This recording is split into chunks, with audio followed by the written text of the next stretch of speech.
May profits be upon you. Welcome to another weekly market forecast.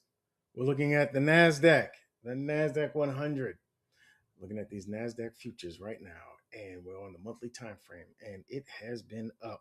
You can see peak high here, a valley low, and then a break of market structure to make new highs, a new low, a higher low, by the way, and then we break market structure again for an all-time high. All right.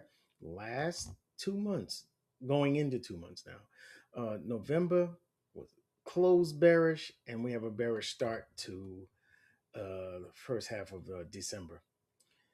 All right. Now, here's the deal. When you're looking at these things, when I'm looking at these things anyway, I look at that wick, and you know what I like to do. I treat this wick as its own trading range, and I will divide it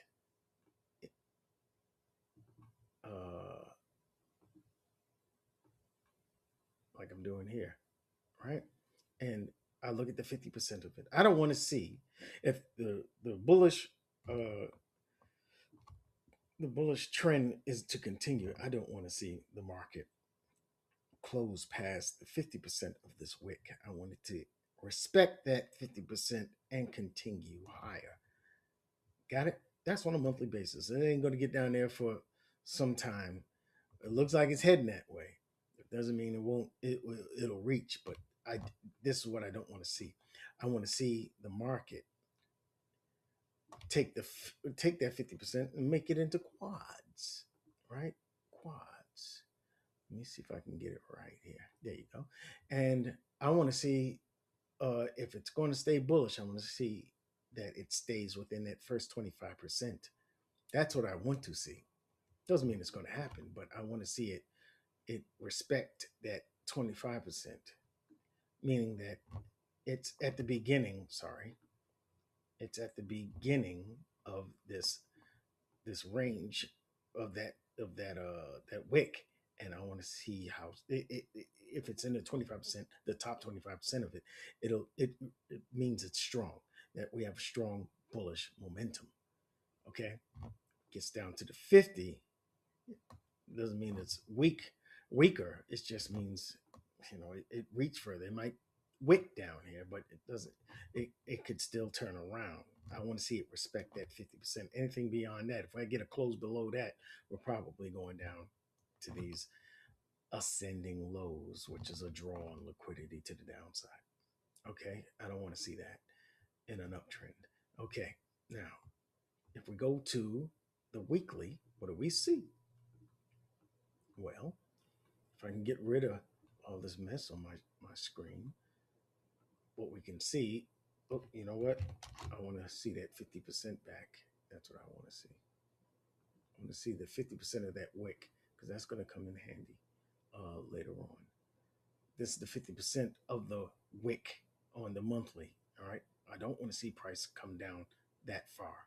All right. But on the weekly, you can see last week closed within the range of the previous week. All right. Yeah. We traded towards that high because this is what you would expect when the previous week closed well above the high of its previous week, right? And you expect price to trade towards that high. It did. It went towards that high and turned immediately bearish, all right? And traded towards that low, and it swept that low, but it didn't trade below it. So somewhere around this area, I'm expecting support to come in and push price higher. I just am. And you can see that right here is about where I would expect a change in the state of delivery to be. And that you can see this down candle was overtaken by the two bullish candles. And I believe this is our order block on the weekly.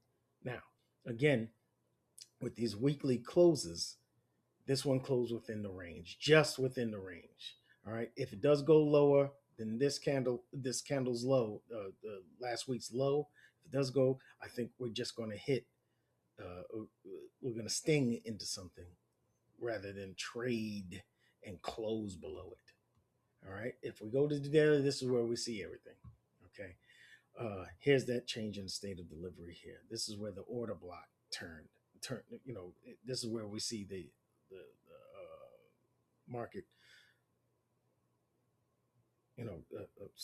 swing down, swing downward, selling lower for a stronger buy up, right? And it, the, the market did not return to this change in the state of delivery. It has not returned, and I think that's what we may see in the next couple of days.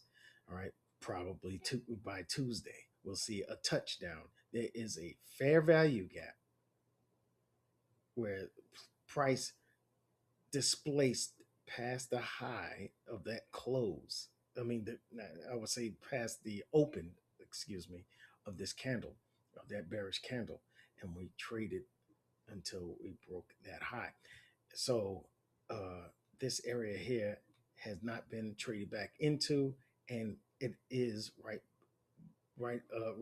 above a an order block. This is prime real estate for a turnaround. All right, a touch and turnaround. All right, now we have confluences of support here. We have the change in the state of delivery here, the order block itself. We have the fair value gap, all right, which has not been mitigated either. All right, this is internal range liquidity.